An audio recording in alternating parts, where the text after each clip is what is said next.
Lander बुधवार शाम 6:04 पर चांद की सतह पर उतरा था। भारत का परचम चांद पर शान से लहरा रहा है। एक एक भारतीय आज गौरवान्वित महसूस कर रहा है, लेकिन ये सब इतना आसान नहीं था।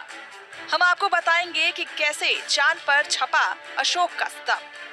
सबसे पहले तो ये अहम था कि चंद्रयान 3 की सॉफ्ट लैंडिंग हो।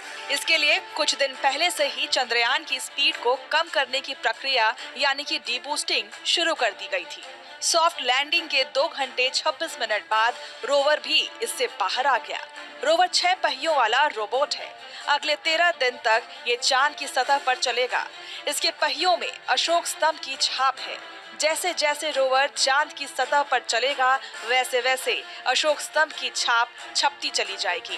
भारत के चंद्रयान 3 ने चांद के दक्षिणी ध्रुव के पास उतरकर इतिहास रच दिया। 40 दिन के लंबे सफर के बाद रोवर भी इससे बाहर आ गया। रोवर की मशीन लाइफ एक लूनर डे है। चांद पर एक दिन पृथ्वी के 14 दिन के बराबर होता है। चांद के दक्षिणी ध्रुव के पास लैंडर उतारने वाला भारत दुनिया का पहला देश बन गया है।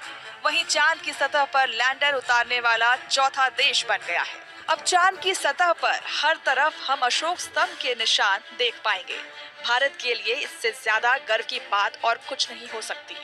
इससे पहले सितंबर 2019 में भी इसरो ने चंद्रयान 2 को चांद के दक्षिणी ध्रुव के पास उतारने की कोशिश की थी, लेकिन तब हार्ड लैंडिंग हो गई थी। अब आप ये भी जान लीजिए कि अब अगले 13 दिन तक प्रज्ञान रोवर क्या काम करेगा। प्रज्ञान रोवर पर 2 पेलोड्स लगे हैं। पहला है लेजर इंड्यूस्ड ब्रेकडाउन स्पेक्ट्रोस्कोप यानी कि LIBS।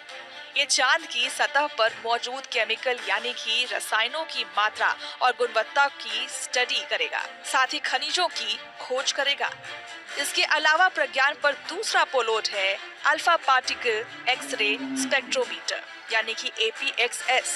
ये एलिमेंट कंपोजिशन की स्टडी करेगा, जैसे कि magnesium, aluminium, silicon, potassium, calcium, tin और लोहा। इसकी खोज लैंडिंग साइट के आसपास चांद की सतह पर की जाएगी। अब आप ये भी जान लीजिए कि पिछले मिशन से हमें क्या मिला। इसरो ने साल 2008 में अपना पहला मून मिशन चंद्रयान 1 लॉन्च किया था। इसमें सिर्फ ऑर्बिटर था जिसने 312 दिन तक चांद का चक्कर लगाया था। चंद्रयान 1 दुनिया का पहला मून मिशन था जिसने चांद में पानी की मौजूदगी के सबूत दिए थे। इसके बाद 2019 में चंद्रयान 2 लॉन्च किया गया था। इसमें ऑर्बिटर के साथ लैंडर और रोवर भी भेजे गए। हालांकि ये मिशन ना तो पूरी तरह से सफल हुआ था और ना ही फेल। चांद की सतह पर लैंड करने से पहले ही विक्रम लैंडर टकरा गया था और इसकी क्रैश लैंडिंग हुई थी। हालांकि ऑर्बिटर अपना काम कर रहा था। चंद्रयान 2 की गलतियों से सबक लेते हुए चंद्रयान 3 में कई अहम बदलाव